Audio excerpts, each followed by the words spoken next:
자, 고린도전서 12장 1절부터 1절과 그다음에 4절부터 12절까지 우리 같이 좀 봅시다.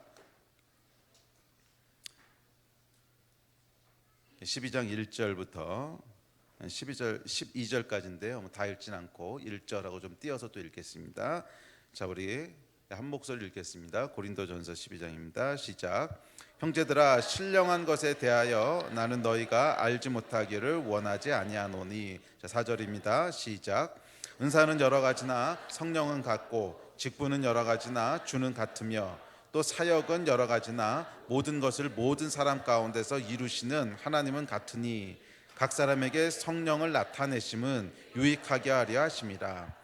어떤 사람에게는 성령으로 말미암아 지혜의 말씀을, 어떤 사람에게는 같은 성령을 따라 지식의 말씀을, 다른 사람에게는 같은 성령으로 믿음을, 어떤 사람에게는 한 성령으로 병 고치는 은사를, 어떤 사람에게는 능력 행함을, 어떤 사람에게는 예언함을, 어떤 사람에게는 영들 분별함을, 다른 사람에게는 각종 방언 말함을, 어떤 사람에게는 방언을 통역함을 주시나니 이 모든 일은 같은 한 성령이 행하사 그의 뜻대로 각 사람에게 나누어 주시는 것이니라.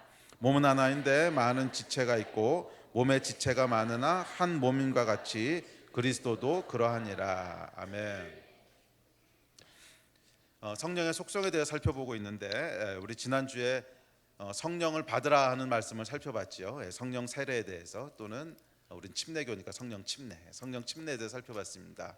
성령 충만 또는 성령님이 하시는 일은 크게 두 가지로 분류된다고 우리 지난주에 말씀드렸죠. 하나는 성령의 내적인 사역이고 또 하나는 성령의 외적인 사역입니다. 그래서 성령의 내적인 사역은 우리 안에 성령의 열매를 맺게 하는, 성령님과 동행하면서 우리 안에 예수 그리스도의 성품을 닮아가는 사랑과 기쁨과 희락과 자비와 양선과 충성과 온유와 절제와 이런 성령의 열매들을 맺게 하는, 그것이 이제 성령님의 내적인 사역이라면, 또 성령님의 외적으로 드러나는 사역이 있다고 했습니다. 그것은 오늘 살펴본 이 은사에 대한 거지요. 기적을 행하고 또 병이 낫고 지혜의 말씀, 지식의 말씀, 각종 방언 말하고 예언하고 능력을 행하는 등 성령께서 이렇게 나타나시는 그런 은사적인 사역이 있다는 거죠. 그래서 이 두 개는 상호 호환적이지 않습니다. 그 얘기는 뭐냐면 열매를 많이 맺는다고 해서 저절로 성령의 능력이 나타나는 것이 아니고, 또 반대로 성령의 은사가 많이 나타난다고 해서 그 사람이 열매가 많은 사람이냐, 꼭 그렇지는 않다는 거예요. 네. 그래서 이 두 가지는 약간 구분, 완전히 분리되어 있는 것은 아니지만 약간 구분되어 있는 사역이고, 또 성령의 내적인 은사는 성령님의 내주하심과 관련이 있다면, 성령의 외적인 은사는 우리 지난번에 살펴봤던 예수님께서 십자가 지시기 전부터 해서 부활하신 다음에 계속 말씀하셨던 성령을 받으라, 성령을 받으라, 성령을 받으라 하셨던 이 성령 세례, 성령 침례와 관련된 것입니다. 그러니까 여기서 예수님께서 성령을 받으라 이렇게 말씀하셨을 때는 성령의 내주하심에 대한 것이 아니었다고 우리 지난주에 살펴봤죠. 내주하심은 구원받는 순간 이미 성령께서 우리 안에 내주하시고, 그때부터 우리가 성령의 열매 맺는 일들은 시작되고 또 할 수 있다는 거예요. 그렇지만 예수께서 성령을 받으라 말씀하셨을 때는 그것과 좀 다른 얘기였다고 하는 것을 우리 지난주에 말씀 여러 구절 찾아가면서 여러분 봤던 거 기억나시죠? 네. 그 얘기는 제가 이 내적 치유 시장에 들어가서 성령 집회할 때 많이 하던 얘기이기 때문에 아마 어떤 분들은 목사님 다 하셨던 얘기인데 그러신 분도 있었을 텐데, 제가 지난주에는 조금 다르게 했습니다. 다르게 한 게 뭐냐면 성경 구절을 굉장히 많이 찾은 거예요. 그것은 여러분들 가운데 확신이 필요하기 때문에 그렇습니다. 그것이 단순히 그냥 제가 가지고 있는 신학이 아니라 성경에서 그렇게 얘기하고 있다는 것에 대한 확신이 필요하다는 거예요. 아시겠습니까? 왜냐하면 이 성령론에 대해서는 굉장히 많은 분들이 굉장히 다양한 얘기를 하기 때문에, 사실은 여러분들이 성경을 근거로 해서 확신을 갖고 있지 않다면 많이 혼돈될 수 있고 헷갈릴 수 있습니다. 그래서 제가 지난주에 일부러 굉장히 많은 성경 구절들을 찾아가면서 그 구절들을 가지고 하나 조목조목 논리적으로 따라갔죠. 조목조목 논리적으로 따라가서 왜 내주하심하고 이것이 다를 수밖에 없는가, 또 성령을 받으라고 하는 말씀은 구원받은 사람들에게 하셨던 말씀이라고 하는 것들, 이런 것들을 살펴봤습니다. 그래서 아직 그 확신이 없으신 분들은 주보에 지난주 설교가 있으니까 찾아보시면서 성경 구절을 여러분 눈으로 확인하시기 바랍니다. 그리고 성경을 따라가면서 성령에 대해서 성령에서 뭐라고 얘기하는지를 잘 보시기를 바랍니다. 자, 오늘은 성령의 은사에 대한 이야기를 이제 하려고 합니다. 은사. 할렐루야. 이 성령을 받으라 이렇게 말했을 때, 성령을 받으라 말했을 때 왜 성령 왜 예수께서 성령을 받으라고 말씀하셨을까요? 그 이유는 사도행전 1장 8절에 나옵니다. 이렇게 얘기합니다. 시작. 오직 성령이 너에게 임하시면 너희가 권능을 받고 예루살렘과 온 유대와 사마리아와 땅 끝까지 이르러 내 증인이 되리라 하시니라. 그러니까 성령의 열매는 증인되기 위해서 열매를 맺으라고 나와 있지는 않아요. 그것은 어떻게 보면 조금 더 그리스도인의 백성의 아이덴티티와 본질에 가까운 얘기죠. 우리는 하나님의 자녀고 당연히 하나님을 닮아가는 사람들이고 원래 그렇게 지음을 받았다고 하는 조금 더 본질적이고 아이덴티티에 관련된 얘기라면, 성령을 받으라 이렇게 말씀하셨을 때는 그것은 조금 더 사역에 얽혀 있는 얘기라는 거. 뭐 이걸 완전히 분리할 수는 없는데 아이덴티티하고 사역을 완전히 분리하는 것은 불가능하죠. 그렇진 않지만 조금 더 무게 중심이 이쪽으로 와 있다는 거예요. 그래서 성령을 받으라 했을 때는 성령이 너희에게 임하시면 너희에게 뭐가 나타난다는 거예요? 권능이 나타난다는 거예요. 파워가 나타난다는 거예요. 권능이 나타난다는 거예요. 그래서 그 권능을 가지고 뭘 한다는 거예요? 예루살렘과 온 유대와 사마리아 땅끝까지 이르러 예수의 증인이 되는 거라는 거예요. 이것이 성령 침례의 목적이고 성령 침례를 통해서 나타나는 은사의 목적이라는 거예요. 그러니까 여기서 권능이라고 하는 것들이 우리가 오늘 아까 고린도전서 본문에서 살펴본 은사에 해당하는 말씀이죠. 그 은사는 자연적인 것들이 아니고 초자연적인 은사들이었습니다. 뭐 예언을 하거나 능력을 행하거나 아니면 병을 고치거나 기적을 일으키는, 그렇죠? 이런 권능들이 이제 은사적인 것인데, 이 은사 권능의 목적이 뭐라는 거예요? 땅 끝까지 이르러 증인이 되기 위한 거라는 거예요. 이 이야기를 누가복음에서 예수님이 이렇게 또 말씀하셨습니다. 시작.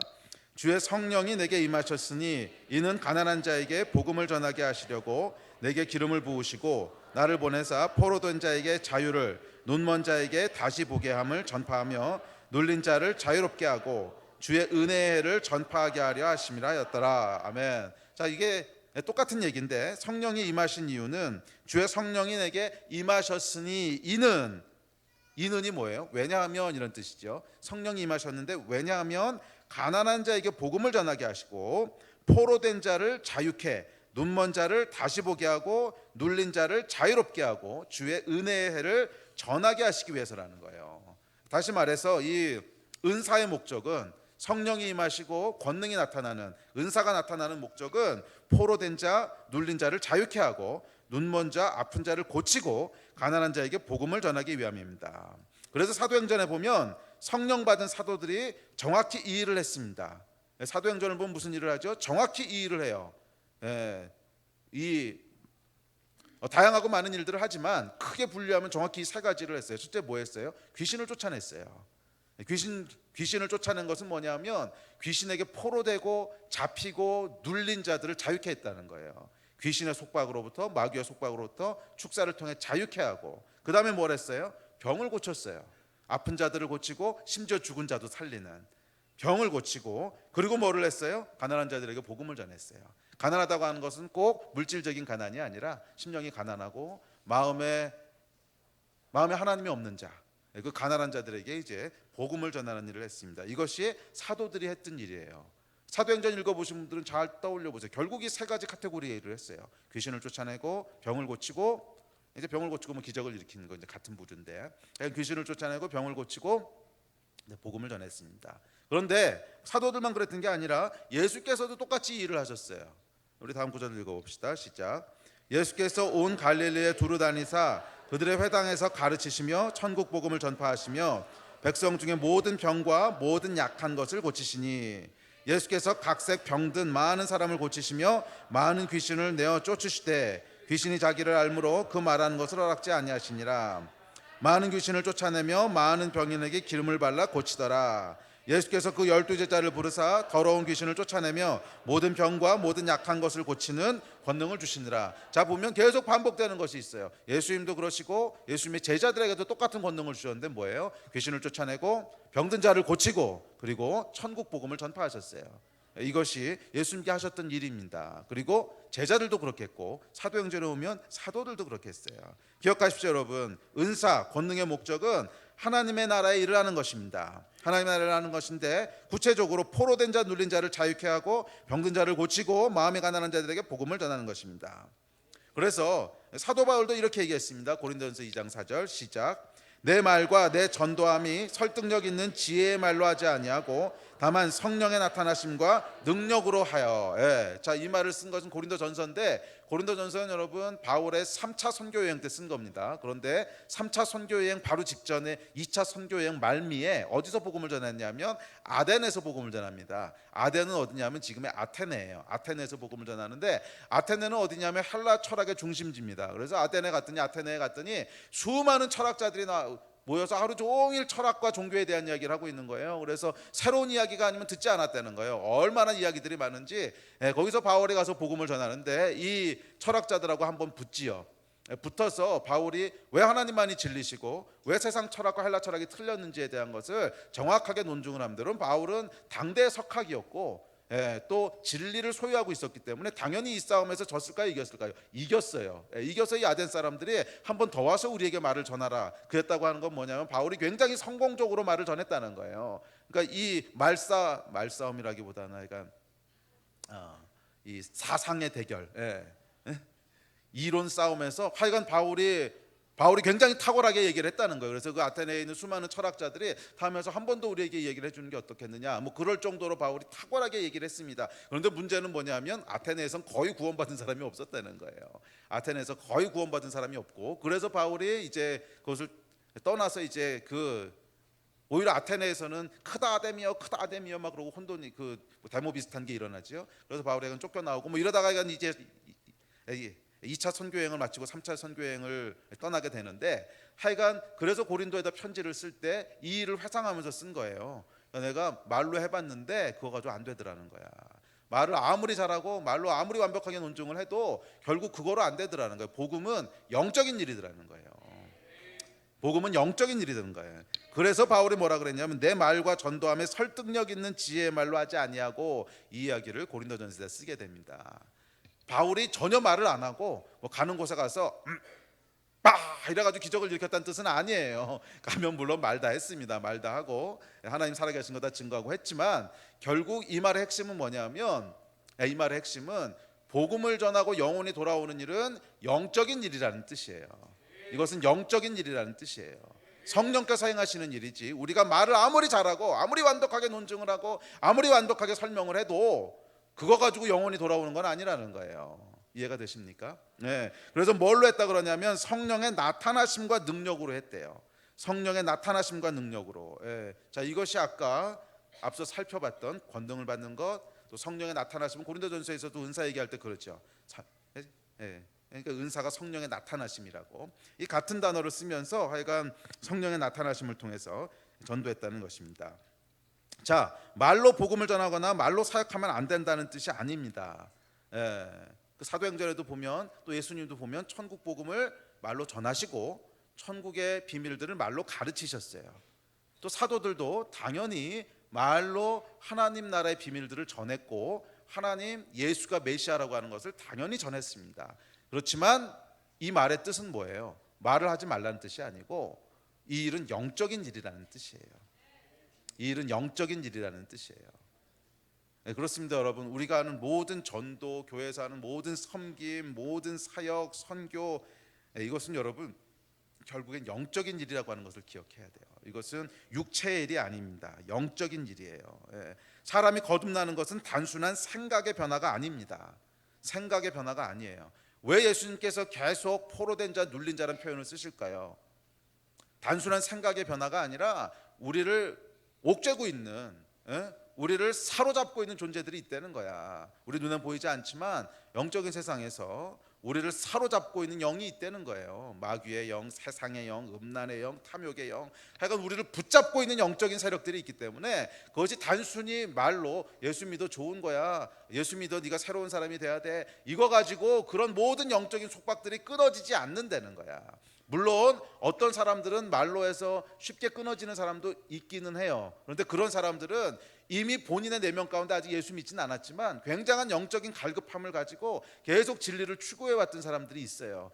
그런 사람들은 이미 영적인 전쟁들을 자기가 막 하면서 이게 진리가 아닌데 여기 있으면 안 되는데 하는 갈급함을 가지고 오다가 그 순간에 빵 하고 속박이 끊어지는 뭐 이런 사람들이 있지만, 일반적으로 그런 일들이 다 일반화시킬 수 있는 게 아니라는 거야.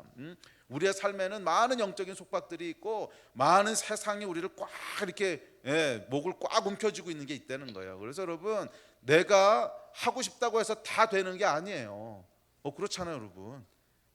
내가 거룩한 삶을 살고 싶다고 해서 그게 다 이제 내 마음대로 거룩한 삶이 돼? 또 뭐에 중독이 돼 있으면, 뭐 게임이나 뭐 이런 거 중독이 돼 있으면 이거 하지 말아야지 하면서 계속 하잖아. 이렇게 하면서 하지 말아야지 이러면서 이러고 있잖아. 안 그러냐고 너희들. 해야지 그러고 이러고 있는 게 아니야. 그거 하면은 물론 잠깐은 재밌지만 결국 이게 나한테 별로 안 좋을 거라고 하는 거 다 알거든.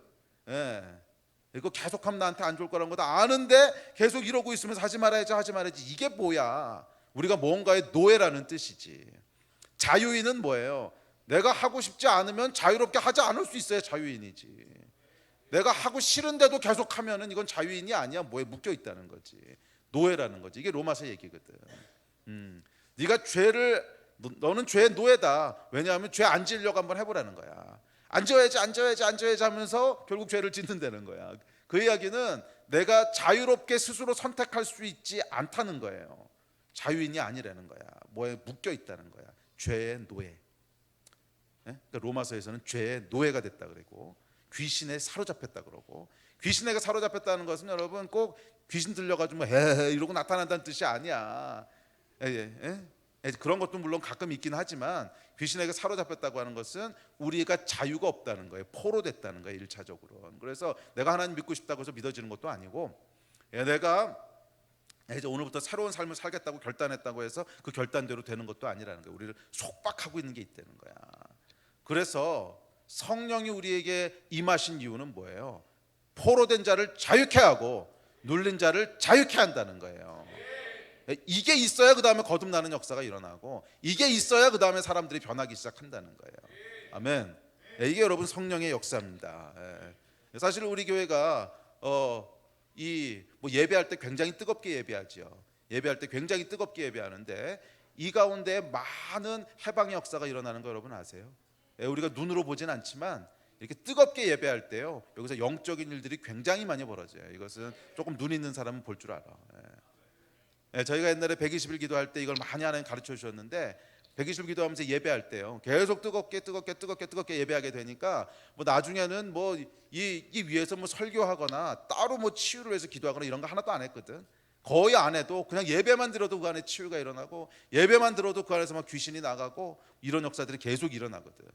그러니까 여러분, 모든 예배는 성령의 임재가 있는 예배가 돼야 돼요. 영적인 일이 돼야 되는 거야. 아멘.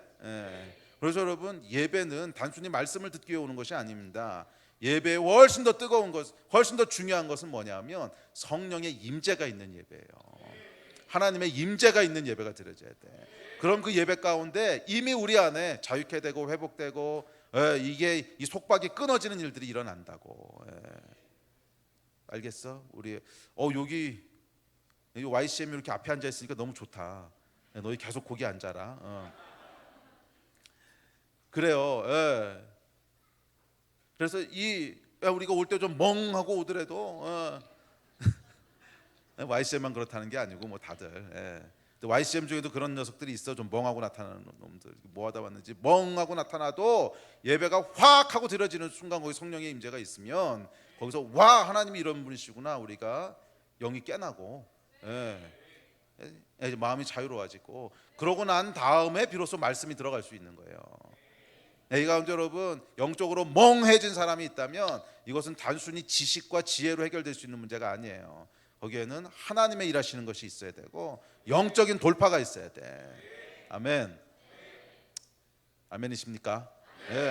하여간 여러분, 중요한 것은 뭐냐면 하나님의 일은 영적인 일이에요. 그것은 육체의 일이 아니에요. 그것은 육적인 일이 아니라 영적인 일이야. 그래서 성령의 나타나심이 필요하다는 거예요.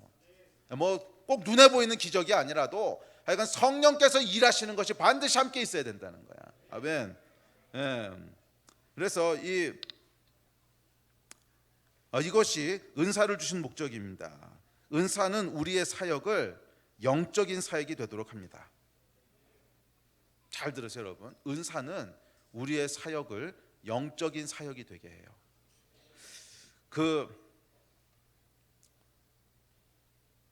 이 성령의 은사와 또 성령의 나타나심은 물론 믿지 않는 자들에게 증거가 됩니다. 와, 하나님이 정말 살아계시구나. 와, 하나님이 좀 하나님이 살아계시니까 이런 기적이 일어나는구나. 아까 얘기했듯이 뭐 기도했더니 안 보이던 눈이 보이게 된다든지, 우리 이런 기적들은 많이 일어났어요. 우리 교회 지난 17년 동안에 굉장히 많이 일어났습니다. 귀머거리가 듣게 되고, 또 선교지에서 눈동자 없던 애들이 눈동자도 생겼고, 그 간증들 여러분 다 알고 계시잖아요. 몰랐어요? 그런 일이 있었어? 이런 표정들이야. 있었어요. 우리 레바논에 갔을 때 눈동자 없이 태어났던 애가 이렇게 확 기도했더니 까마귀 눈동자가 생기면서 보게 되고, 이런 일들 전부 있었거든.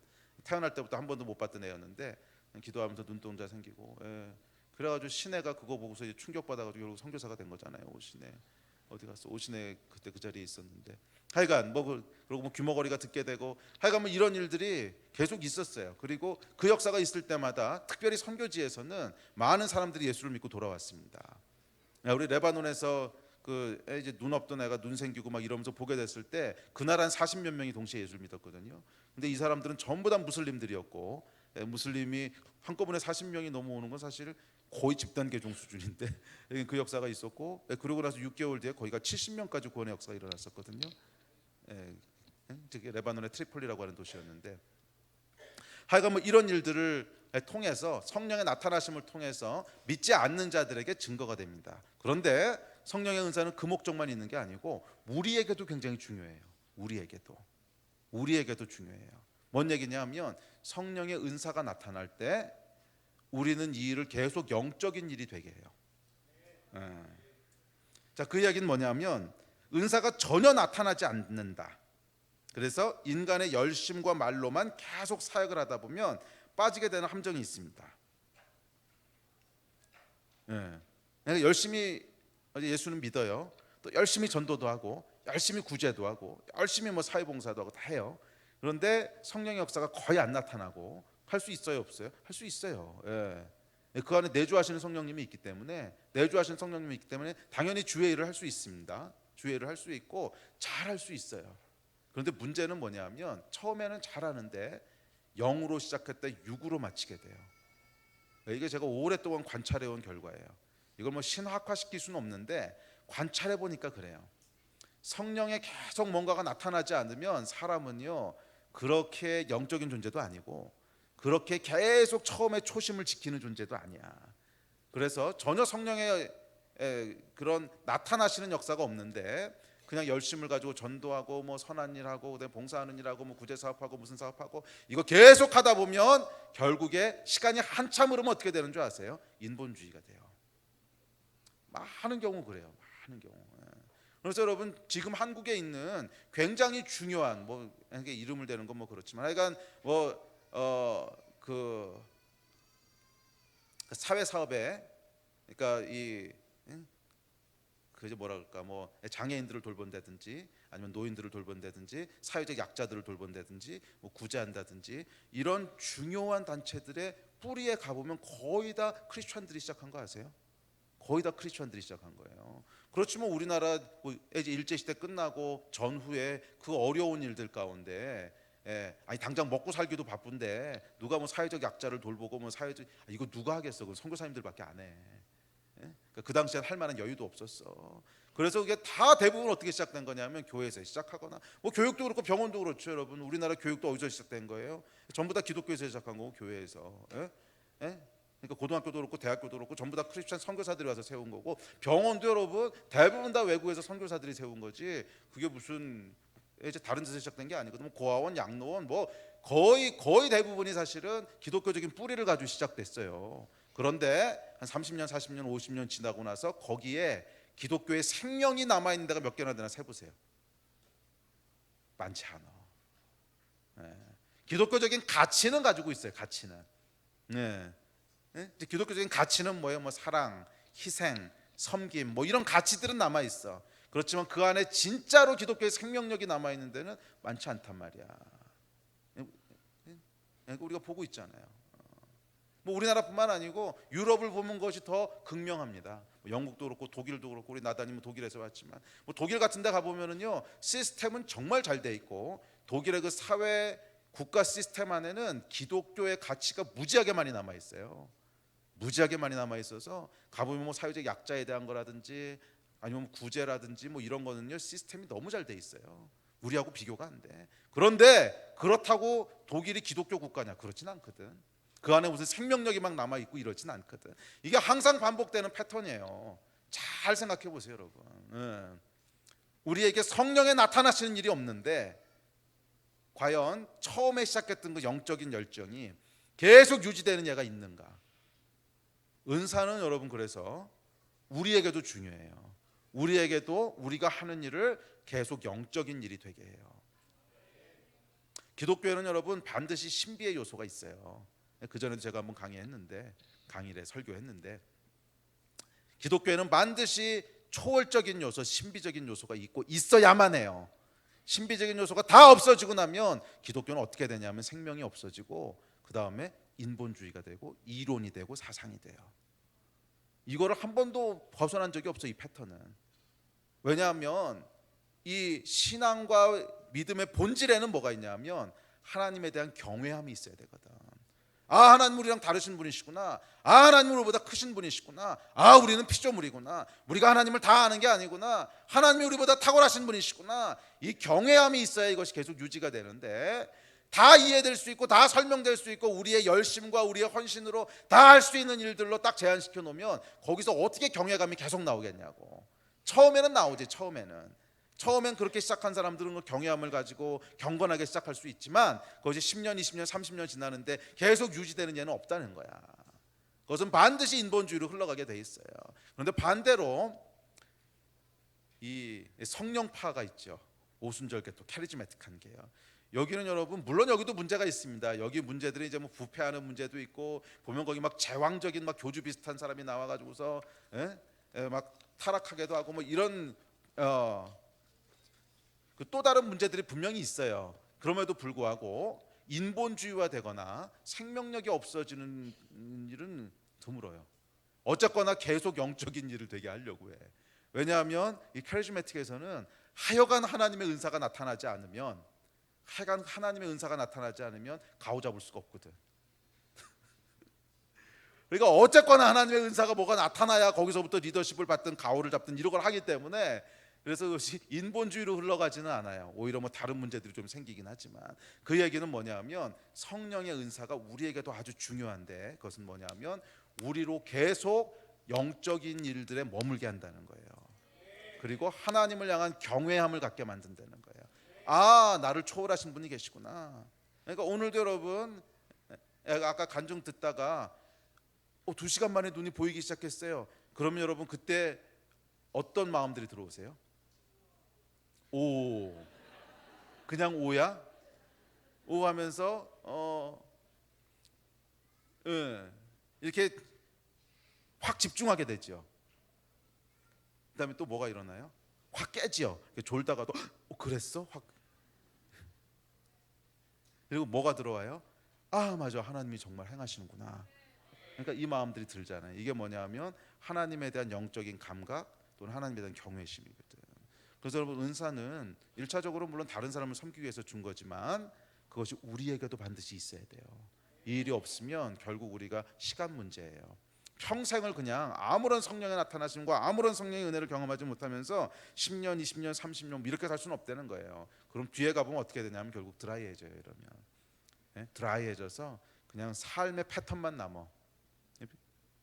그러니까 우리 마음은 전부 다 싸늘하게 식었는데 그냥 평생 다니던 교회니까, 평생 헌금하던 거니까 뭐 이것만 남는단 말이에요. 그렇지 않고 우리가 계속 우리 안에 이 굳은 마음이 아니라 껍데기만 남은 것이 아니라 계속 하나님을 향한 그 처음 마음, 뜨거운 마음, 불 계속 유지되려면 성령의 나타나심이 있어야 돼요. 아멘. 그래서 이거 구하라 그러셨거든. 열심히 구하시는 여러분 되시기를 주의 이름으로 축복합니다.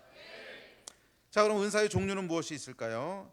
자, 은사의 종류는 오늘 그 본문 말씀 12장 1절에 보면 신령한 것을 사모하라고 나오지요. 너희가 신령한 것을 모르기 원치 않는다고. 이 신령한이라고 하는 단어는 그 뜻이 헬라어를 보면 푸니마티코스라고 되어 있는데 이 의미가 뭐냐면 초자연적인 것, 육체적이지 않은 것, 그런 뜻이에요. 자, 은사는 여러분 다 초월적인 것만이냐? 그렇지 않습니다. 이 로마서고 에베소서에 보면 뭐 음악을 잘하는 것도 은사고, 또 하나님께 그림 그리는 은사를 주신 사람도 있고, 은사는 뭐냐면 카리스마라는 뜻은, 은사는 무슨 뜻이냐면 선물이라는 뜻이에요. 그러니까 하나님이 주신 기프트가 이제 은사예요. 그러니까 하나님으로부터 온 건 전부 다 은사야. 그래서 자연적인 은사도 있어요. 어떤 사람은 뭐 상담을 잘 해주는 은사가 있는 사람도 있고, 어떤 사람은 또 뭐 노래 잘하기도 하고 음악 잘하기도 하고 이런 은사들이 있는데, 이런 자연적인 은사 말고 신령한 은사들이 있다는 거예요. 신령한이라는 표현이 이제 우리말로는 약간 잘못 번역됐기도 해요. 그러면 자연적인 은사는 신령한 게 아니란 말이냐? 뭐 그렇진 않거든. 이것도 신령한 거거든. 근데 여기서 신령한이란 뜻은 신령한이란 말보다는 초자연적이라는 뜻이 더 맞아요. 그러니까 자연적인 은사도 있지만 초자연적인 은사도 있다는 거예요. 그래서 고린도전서 12장에서 얘기하는 것은 초자연적인 은사, 신령한 은사, 푸뉴마티코스에 해당하는 은사들이라는 뜻이에요. 그래서 이런 은사들은 자연적인 은사들이 아니고 우리의 육체로는 행할 수 없는, 자연적으로는 일어날 수 없는 초월적인 어떤 은사들이라는 거예요. 이해가 되십니까? 그것만 은사라는 뜻은 아니에요. 그냥 뭐 다른 자연적인 은사들도 많이 있어요. 그게 궁금하시면 로마서하고 에베소서를 이제 찾아보시면 거기 이제 은사들에 대한 것들이 많이 나오죠. 어떤 사람은 섬기는 자는 섬기는 자로, 구제하는 자는 구제하는 자로, 다스리는 자는 다스리는 자로. 근데 이런 건 뭐 초월적인 게 아니지. 그건 그냥 일반적으로 자기의 어떤 타고난 달란트에 대한 거죠.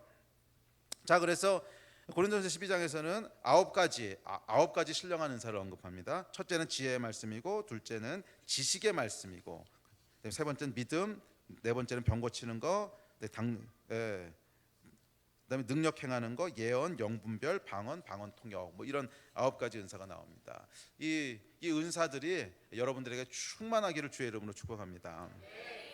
그 중에서 몇 개만 조금 살펴보고 기도합시다. 근데 이 은사들의 기초가 되는 은사가 이 앞에 나온 두 개예요. 지혜의 말씀의 은사와 지식의 말씀의 은사. 이 두 가지가 이 뒤에 나오는 모든 은사들의 어떤 기초가 되는 은사라고 이제 얘기를 하는데, 이 지혜의 말씀의 은사, 지식의 말씀의 은사는 뭐냐면 하나는 초자연적인 지혜고 하나는 초자연적인 지식입니다. 예를 들어서 여러분, 아나니와 삽비라가 거짓말을 했죠. 근데 거짓말을 한 것을 아무도 몰랐는데 베드로가 딱 보는 순간에 알았단 말이에요. 이건 뭐예요? 내가 그냥 알 수 있는 지식이 아니고 초자연적인 지식이지요. 아무도 얘기해 주지 않았는데 그냥 딱 알았어. 초자연적인 지식이 들어왔단 말이야. 이런 게 이제 지식의 말씀의 은사, 초자연적인 은사라는 거예요. 또 지혜도 있습니다. 초자연적인 지혜는 어떤 거냐면 뭐 솔로몬 같은 경우 보세요. 이제 솔로몬이 백성을 다스리기 위한 지혜를 구하지요. 그래서 솔로몬의 삶을 보면 정말 와, 어떻게 사람이 저런 생각을 했지 할 정도의 지혜로운 것들이 있습니다. 예를 들면 뭐 이 성경에 기록되어 있는 뭐 두 엄마가 와가지고 아이 하나를 가지고 이게 자기 아이라고 막 싸웠더니 둘로 잘라줘라 뭐 이래가지고서 이제 한 사람 진짜 찾아주잖아요. 이런 거 보면 이야, 진짜 똑똑하다, 진짜 지혜롭다, 이런 생각이, 이런 게 뭐냐 하면 하늘로부터 오는 지혜가 있는 거예요. 이런 게 이제 지혜의 말씀의 은사라는 거죠. 그래서 신학자들은 이것을 지식의 말씀의 은사와 지혜의 말씀의 은사를 이론적인 것과 실제적인 것으로 구분을 합니다. 그래서 지혜의 말씀의 은사는 원래 그 단어가 이제 소피아라고 하는 단어인데 철학에서 온 단어죠. 그래서 이론적인 어떤 지혜를 얘기한다면 지식은 저 사람이 거짓말을 했다는 지식이 나한테 딱 주어졌어. 그러니까 이것은 실제적이고 구체적인 지식. 그러니까 쉽게 얘기하면 어떤 팩트 아니면 인포메이션. 근데 그걸 내가 알 수 없는데 초월적으로 어떤 팩트나 인포메이션을 알게 됐어. 그런 게 이제 지식이라는 거죠. 자, 그래서 지혜하고 지식은 그렇게 구분을 하는데, 근데 이게 문제가 뭐냐면 신학자들에 따라서 아니 그게 지식이 아니고 이게 지혜고 저게 지식이야, 반대로 얘기하는 사람도 있다는 거예요. 제가 이거를 옛날에도 한번 봐가지고서 이거 어느 게 오는 거지 헷갈렸는데, 이번에도 제가 하려고 이것저것 신학 서적들과 주석들을 찾아봤더니 신학자들이 헷갈리게 얘기를 해요. 그래서 서로 막 싸워요. 그러니까 뭐 벵겔인가 이 신학자는 아니야, 지식이라고 하는 게 구체적이고 지혜가 이론적인 거야. 근데 고대신가 뭔가 하는 신학자는 또 반대로 얘기해. 아니야, 그런 게 아니고 지식이라고 하는 게 이론적이고 지혜라고 하는 게 뭐 어쩐 거야. 그래서 둘이 막 싸워요. 그래서 하여간 어느 단어가 어느 단어를 의미하는지는 아직 신학자들 사이에 명확하게 결론이 안 났어요. 서로 막 그렇게 논쟁들이 있는데 하여간 그 두 가지 다른 게 있다고 하는 건 대부분 동의를 해요. 그래서 뭐 어느 단어가 어느 단어를 의미하는지야 그 뭐 단어 싸움이기 때문에 모르겠고 하여간 중요한 건 이 두 가지가 있다는 거예요. 이해는 되셨죠? 지혜가 뭔지 지식이 뭔지. 근데 제가 얘기했던 지혜가 사실은 지식일 수도 있고 제가 얘기했던 지식이 지혜일 수도 있어요. 이거는 저도 잘 모르겠는데 하여간 두 가지 다른 게 있다는 거야. 그러니까 하나는 뭐냐면 구체적인 거고 하나는 이론적인 거예요. 구체적이라고 하는 건 뭐냐면 아까 얘기했듯이 내가 모르던 어떤 팩트를 그냥 초자연적으로 알게 되는 거예요. 예를 들면 저 오늘 점심을 타이 음식점 가서 먹었지 뭐 이런 걸 갑자기 알게 되는. 이건 아닐 거예요. 오늘 타이 음식 안 먹었죠. 예.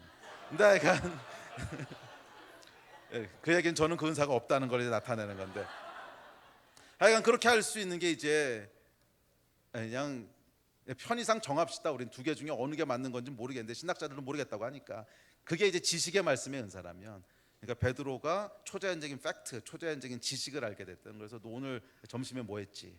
뭐 이런 걸 갑자기 알게 된다든지 뭐 이런 게 이제 지식적인 거라면 그래서 사실은 그 조영기 목사님의 은사가 어떤 치유의 은사가 아니고 지식의 은사라고 본인이 말씀하세요. 본인이. 그러면 이렇게 보고 있으면 누가 무슨 병이 있는지 그냥 보인다는 거야. 안 되는 거야. 그래서 이 사람은 어디에 암이 있구나 뭐 이런 건 안 되는 거예요. 근데 그런 걸 어떻게 알겠어? 근데 그냥 아는 거야. 그 팩트를 아는 거야. 근데 저도 그런 거 본 적이 있거든요. 몇 년 전에 2005년도에 이제 미국에서 정말 우연치 않게 어떤 집회를 갔는데 그 집회에 인도 목사님이 오셔서 설교를 하시는데 설교를 정말 딱 10분 했어요. 딱 10분 하고 지금부터 사역을 하겠다고, 치유 사역을 하겠다고. 그래서 뭐 하실래나 그랬더니 뒤에서 음악을 이렇게 조용하게 연주하게 한 다음에 이렇게 보더니 저기 텍사스에서 온 데니지 일어나라는 거. 그러면 데니가 일어나. 그리고 너는 보니까 등에 지금 척추암이 있죠. 그러면 막 울면서 진짜라는 거야. 이걸 어떻게 하냐고. 쫙 출석을 부르더라고. 쫙. 와, 제가 그걸 보고 이제 그때는 제가 그런 성령에 대해 열려 있지도 않을 때인데 정말 제 안에 들었던 생각이 뭐냐면 이건 사기다, 짰다. 근데 그때 저랑 이제 같이 간 분이 한 분 계셨어요. 우리 교회 분은 아니고 이제 어제 사역하시는 분이신데 꽤 알려진 분이세요. 유명한 분인데 근데 이분이 이제 YM에 계신 분인데 이분은 그때 이제 그 번아웃이 돼가지고서 하도 사역이 많으니까 번아웃이 돼가지고서 좀 쉬러 이제 미국에 오셨다가 저하고 같이 거기 앉아 있었는데 그분을 부르시는 거예요. 이름도 정확하게 이름도 부르면서 일어나라고. 그래서 이분이 이렇게 일어나셨어요. 그랬더니 너는 몸에 병이 있는 건 아닌데 마음에 병이 들었다고. 근데 거긴 제가 아는 분이거든. 이름을 도대체 어떻게 알며? 한국 사람인데. 그리고 마음에 병이 있다는 걸 어떻게 알며? 그러니까 이런 게 뭐냐면 이제 지식의 은사인 거죠. 근데 조영기 목사님 좀 비슷했다 그래요. 이렇게 보면 이름을 아셨는지 모르겠는데 이렇게 보면 병들을 다 이제 보이신대요. 병이 이렇게 보면 병이 보여서 그냥 그 보이는 거 그냥 보여주시는 대로 선포하면 병이 낫고 이랬다고 뭐 그러시더라고요. 근데 이런 게 이제 뭐냐면 초자연적인 지식이 있다는 거죠. 그때 그 경험은 저에게 굉장히 약간 새로운 경험이었어요. 저런 은사가 정말 있구나. 그게 한두 명 부른 게 아니고 한 20명, 30명을 그렇게 했어요. 그냥 쭉 추적 부르면서 가는데 따다다닥 일어나더라고. 어디 뭐 저기 달라스에서 누구 일어나라 그러면 일어나고, 넌 어디 암 있지 그럼 끄떡끄떡 암 있다 그러고 막 이러더라고. 그래서 근데 뭐 신기할 것도 없지. 하나님이 하시면 다 하시는 거지 뭐. 그러니까 이런 은사가 있고, 근데 두 번째 지혜의 말씀은 약간 다른 거예요. 지혜의 말씀은 솔로몬이라든지 아니면 요셉이라든지 뭐 다니엘이라든지 이런 사람들 보면 그런 초자연적으로 팩트를 아는 건 아닌데 굉장히 지혜롭죠. 그래서 뭘 해야 될지를 알고 어떤 결정을 내려야 될지를 알고 앞으로 무슨 일이 일어날지를 알고. 그래서 요셉 같은 경우 이제 가뭄이 이제 기근이 올 거기 때문에 뭐 기근이 올 거라는 거 아는 것 자체는 뭐 지식의 은사일 수 있어도 그래서 뭘 해야 될지를 아는 건 또 다르잖아. 지식이 올 거만 알아. 그 가뭄이 올 거만 알아서 어떡하자고. 그다음에 그래서 뭘 해야 될지를 요셉이 알지요. 그래서 미리 뭐 창고를 어떻게 짓고 거기다 어떻게 해놓고 뭘 어떻게 해놓으면 그러면 우리가 넘어갈 수도 있고 그때가 됐을 때 주변의 음식이 다 떨어지면 우리가 헤게모니를 잡을 수 있습니다. 이런 거 전부 다 알잖아요. 그러니까 이게 뭐냐면 이제 지혜죠. 하늘의 지혜. 그래서 이런 은사들이 있다는 거예요. 그래서 이 지식의 말씀의 은사는 직임으로는 사도적이고 선지자적인 직임들과 연결돼 있다 그래요. 그러니까 제 얘기가 아니고 신학자들 얘기인데, 그렇죠. 그러니까 사도하고 선지자들은 굉장히 초자연적인 어떤 지식들을 가지고 계속 사역을 했잖아요. 그러니까 이게 사도적이고 선지자적인 직임들하고 연결돼 있다면, 지혜의 말씀은 보통 교사적인 은사하고 연결이 돼 있어요.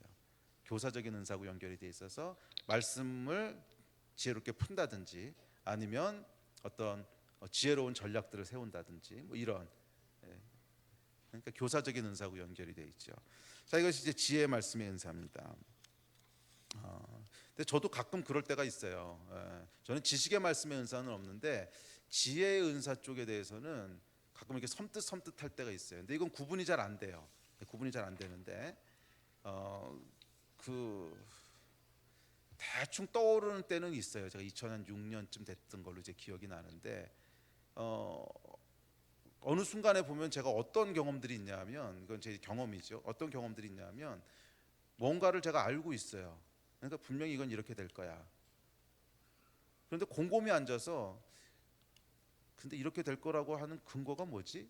근데 저는 이제 생각하는 거 좋아하는 사람이잖아요. 다 이렇게 증명을 해야 되는 사람인데, 왜 이제 그렇게 될 거라고 생각하고 있지? 그럼 근거가 없어. 답을 먼저 알고 있는 거야. 그래서 어느 순간에 보면, 아 맞아, 이렇게 되니까 결국 이렇게 되겠구나 하고 결국 알게 되는데, 보면은 이 순서가 말이에요. 이건 이렇게 될 거고 저렇게 될 거고 저렇게 되니까 결국은 이렇게 될 거야, 이게 아니고, 어느 순간에 보면 답을 먼저 알고 있어요. 제가 답을 먼저 알고 있고 거꾸로 생각을 하는 거야. 왜 그렇게 되지? 그래서 거꾸로 쭉 따라가다 보면 이해를 하는 거야. 아 맞아, 그렇게 될 수밖에 없겠구나. 근데 처음에는 이게 뭔지 잘 몰랐어요. 그냥 제가 제 이제 MBTI가 N이니까 워낙 직관적이라서 그런가 보다 이렇게 생각을 했는데, 어느 순간에 이렇게 생각해 보니까 옛날이랑 좀 다른 거예요. 어떤 것들은 제가 이걸 왜 알고 있는지 잘 모르겠는 게 있는 거예요. 안다는 건 어떤 초자연적인 지식이 아니라 이건 분명히 이렇게 될 거야, 뭐 이런 것들을 그냥 이해하고 있는 거예요. 아니면 이 일의 본질은 이거야, 사실은 이것 때문에 이렇게 된 거야, 뭐 이런 거라든지. 근데 어느 순간에 이게 번쩍번쩍 드는 생각이, 결과를 먼저 알고 있다는 생각이 드는 거예요. 결과를 먼저 알고 있고, 그래서 그 결과에 대한 리즈닝을 하고 있는 거죠. 그 리즈닝을 해가지고 결과가 나온 게 아니고, 결과를 알고 리즈닝을 하고 있는 거예요. 제가 어느 순간에 알게 됐어요. 이게 그냥 단순한 내 생각과 내 지혜로 그냥 나오는 게 아니구나. 어떤 부분은 분명히 하나님께서 위로부터 이렇게 말씀하시는구나 하는 걸 제가 이제 조금씩 알게 됐어요. 그런데 이 일들이 시작됐던 그게 언젠지를 제가 이제 기억이 나게 하셨는데, 그게 한 2005, 6년 정도였는데, 그때 제가 은혜 받으면서 하나님 앞에 깊게 기도하면서 서원했던 게 있어요. 서원했던 게 뭐냐면, 제가 2003년도 4년도 정도까지는 이제 정확히는 2004년까지 제가 대학에서 가르치는 일을 같이 했잖아요. 대학에서 가르치는 일을 하고 교회도 하고 이 두 개를 같이 했는데, 그거 이제 끝날 때쯤이었던 것 같아요. 그 일을 이제 그만두고 그러면서 제가 하나님께 서원했던 게 뭐냐, 하나님, 저에게 여러 가지 하나님이 은사도 주시고 재능도 주시고 또 생각할 수 있는 힘도 주시고 주셨는데, 저는 이 일을 하나님을 위해서만 쓸 겁니다. 나는 세상을 위해서는 단 한 푼도 안 쓸 겁니다. 나는 이 모든 것을 하나님 위해서만 쓸 거고, 나를 위해서도 안 쓸 거고, 다른 사람이나 세상을 위해서는 하나도 쓰고 싶지 않고, 나에게 주신 것이 건강이든 뭐 돈이든 아니면 생각하는 힘이든 무엇이든지 간에 나에게 주신 것이 있으면, 근데 그 당시에는 제가 그냥 뭐 여러분도 아시겠지만 제 은사 중에 하나가 이제 생각하는 거잖아요. 어차피 생각하는 거고 뭐 공부하는 거고, 그러니까 저에게 생각할 수 있고 공부할 수 있는 지혜를 주셨는데, 이것은 하나님을 위해서만 쓸 거지, 제가 다른 사람이나 세상의 일이나 나를 위해서는 단 하나도 쓰지 않겠습니다. 그리고 서원한 적이 있어요. 근데 모든 재주는 하나님 위해서만 쓸 거라고. 근데 그때부터 시작된 거예요. 그때부터 이게 뭔가 좀 달라진 거예요. 뭔가 달라진 거예요. 이게 이제 은사적인 측면이 있는 거예요. 근데 이 얘기는 제가 옛날에 한번 하긴 했지만 자주 했던 얘기는 아닌데, 왜냐하면 저한테 있는 은사기 때문에 그냥 이건 저한테 주시는 은사죠. 그렇다고 제가 여러분들 이렇게 보고 있으면 쟤는 오늘 무슨 생각하고 이런 생각이 드는 건 아닙니다. 그런 거 이제 예언의 은사 쪽에 더 가깝고, 저는 예언의 은사는 아니고 이것이 지혜의 은사인데, 그래서 지혜의 은사가 뭐하고 연결됐다고요? 교사하고 연결돼 있다 그랬죠. 그래서 성경을 풀어서 가르치거나 뭐 훈련하거나 이제 이런 쪽이랑 연결되어 있는 은사죠. 자, 이런 은사가 있습니다. 그 다음에 이제 믿음의 은사라는 게 있는데, 믿음의 은사는 그냥 믿어지는 은사예요. 그래서 이 은사가 있는 사람은 아주 심플하고 재밌습니다. 이건 돼, 그럼 돼요. 이건 분명히 됩니다, 그럼 돼요. 이런 사람들 정말 있어요. 예. 이런 사람들은 굉장히 믿음의 격려가 됩니다, 같이 있으면.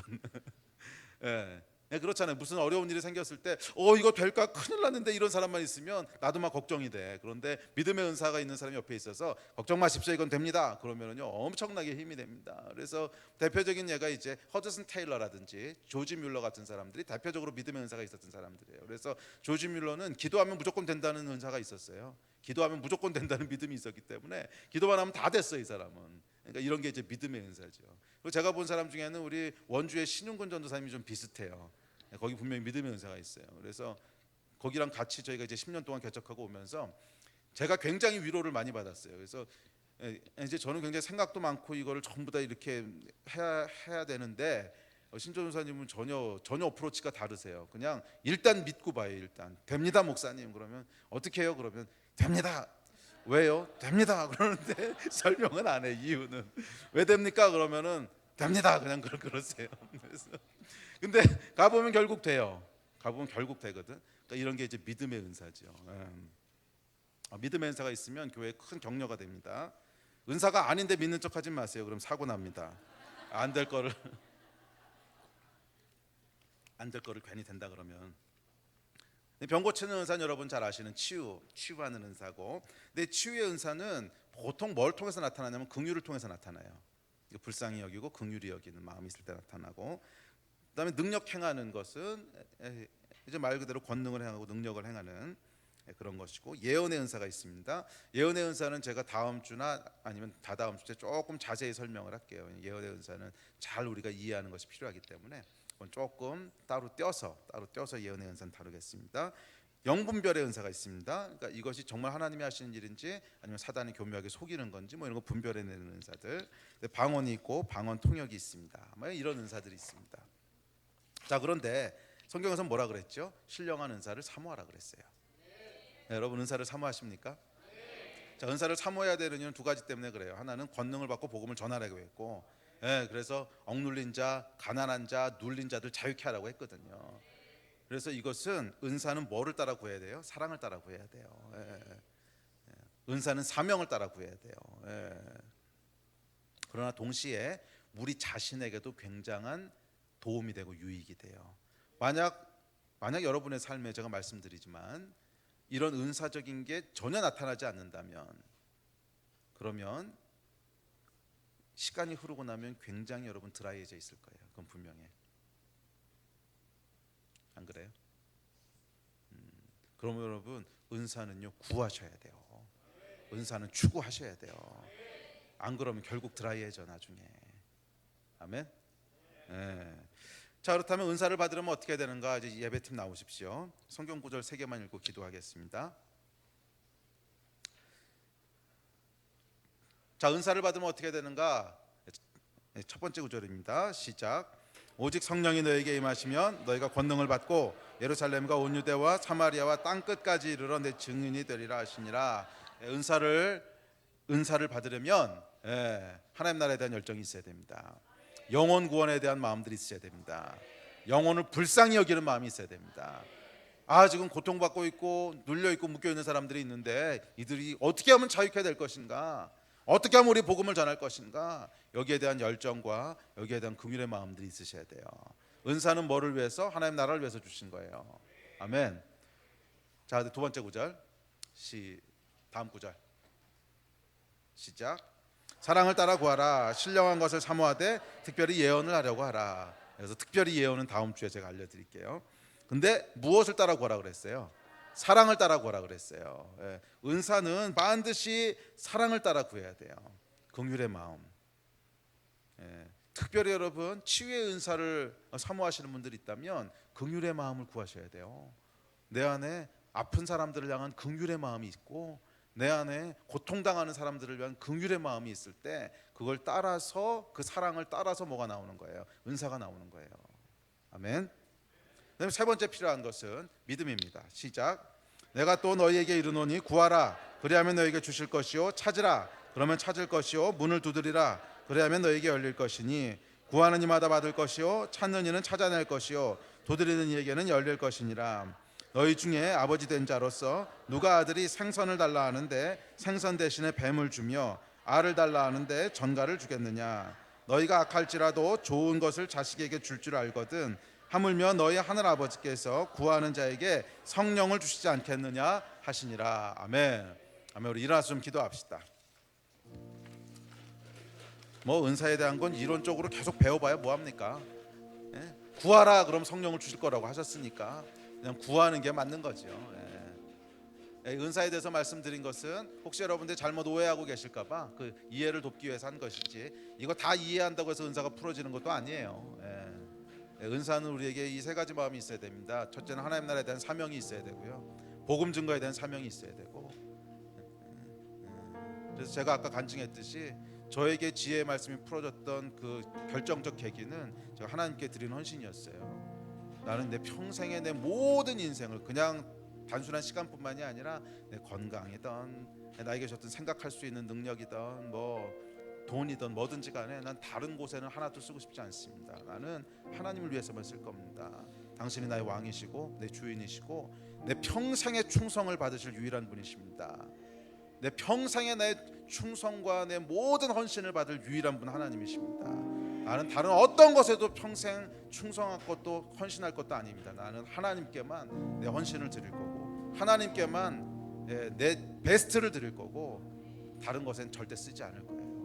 근데 그것은 그냥 제 원함이었어요. 원함. 정말 그렇게 하고 싶었고 정말 하나님께 그렇게 드리고 싶었고, 그때 하나님이 은사를 열어놓으셨어요. 그래서 그때부터는 제가 아까도 말씀드렸지만 제 안에 알 수 없는 확신들이 들어오기 시작했어요. 그러니까 어떤 거는 이건 분명히 이거야 하는 것도 있고, 또 어떤 거는 이건 절대로 하면 안 되는 거야, 이건 가면 분명히 실패할 거야. 왜 그런지 몰라. 분명히 실패할 거야. 답을 제가 알아요. 그리고 곰곰이 생각을 해보면 이유를 알게 돼요. 이렇게 갔으면 이렇게 되고 저렇게, 이 사람이 이렇게 되고 저 사람이 저렇게 해서 결국 실패하게 될 거구나. 나중에 이해하게 되는데 그거 다 따져서 이해한 게 아니에요. 그냥 직관적으로 아는 거예요. 이렇게 가면 이건 망하는데. 근데 이런 은사들이 여러분 하나님께 드리는 충성, 하나님 나라에 대한 헌신으로부터 나옵니다. 두 번째는 아까 얘기했지, 긍휼의 마음이에요. 사람들을 불쌍히 여기는, 아픈 자들을 긍휼히 여기는, 눌린 자들을 긍휼히 여기는 이 마음, 그 마음에서부터 은사가 풀어져요. 그리고 세 번째는 아까 얘기했던 믿음이에요. 주신다는 거예요, 하나님께서. 아멘. 오늘 저녁에 우리 좀 기도합시다. 기도할 때 먼저 기도하실 때 여러분 영적으로 막힌 것이 없도록 기도하십시오. 지금 혹시 이 가운데 영적으로 막힌 분들이 있다면 그것부터 먼저 놓고 기도하십시오.